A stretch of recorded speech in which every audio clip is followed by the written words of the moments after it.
Seorang wartawan The Guardian dari Inggris sengaja terbang ke Kairo, Mesir dengan tujuan tunggal menyaksikan laga derby antara dua klub satu kota di Kairo, Al Ahly versus Zamalek.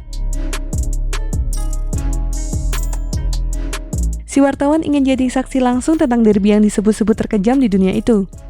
Tes mental pertama didapatkan wartawan itu dari supir taksi yang membawanya dari Bandara Sharjah Kairo menuju stadion.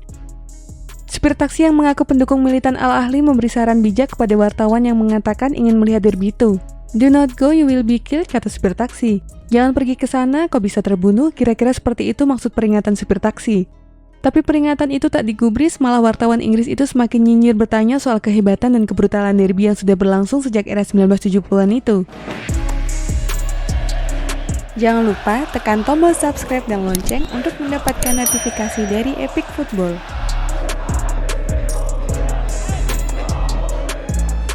Ternyata banyak hal yang membuat derby Kairo ini begitu menakutkan karena persaingan tak hanya soal sepak bola, tapi juga sentimen-sentimen lain yang mengiringi. Itu sebabnya perseteruan antara kedua supporter begitu tajam bahkan brutal.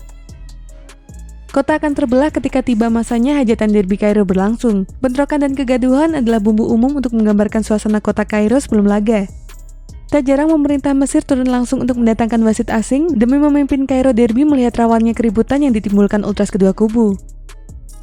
Itu sebabnya para pebisnis lokal pun sepakat untuk tak ada yang menyatakan keberpihakannya kepada salah satu tim demi menjaga kelancaran dan keharmonisan kota Kairo. Alasannya satu, pemerintah dan pebisnis mengerti potensi kekacauan macam apa yang akan terjadi jika bentrokan dalam skala besar pecah di kota Kairo antar kedua ultras. Supporter Mesir berhasil mendapatkan status mereka sebagai supporter yang brutal. Tragedi Port Said yang menewaskan 74 supporter Al Ahly ketika sang klub bertamu ke kandang Al Masry adalah buktinya.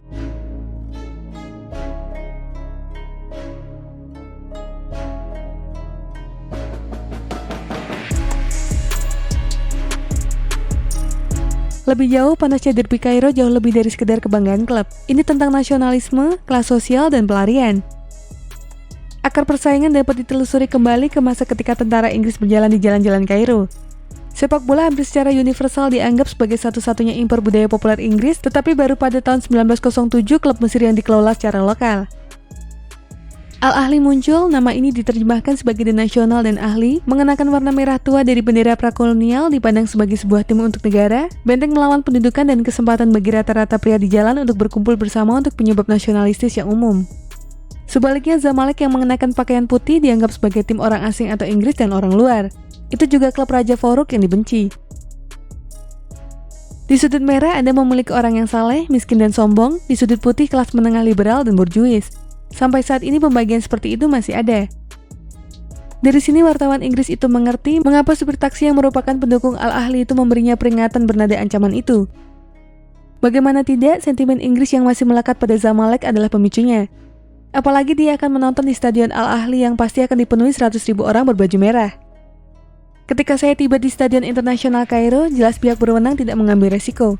Jalan menuju stadion dipenuhi oleh polisi anti huru-hara berpakaian hitam dan petugas berpakaian preman secara acak mengangkut pendukung dan membawa mereka pergi untuk digeledah.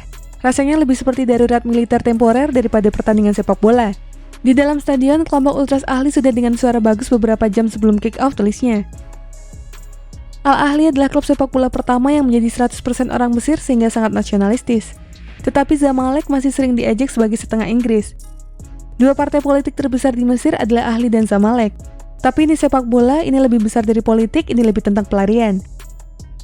Rata-rata penggemar Ahly adalah seorang pria yang tinggal di apartemen satu kamar dengan istri, ibu mertua, dan 5 anak, dan dia dibayar upah minimum.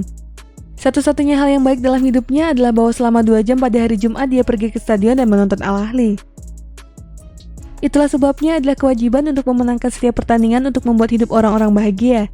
Kami mungkin satu-satunya klub di dunia di mana para penggemar kami berharap untuk memenangkan setiap pertandingan, ucap salah satu pemain Al Ahly.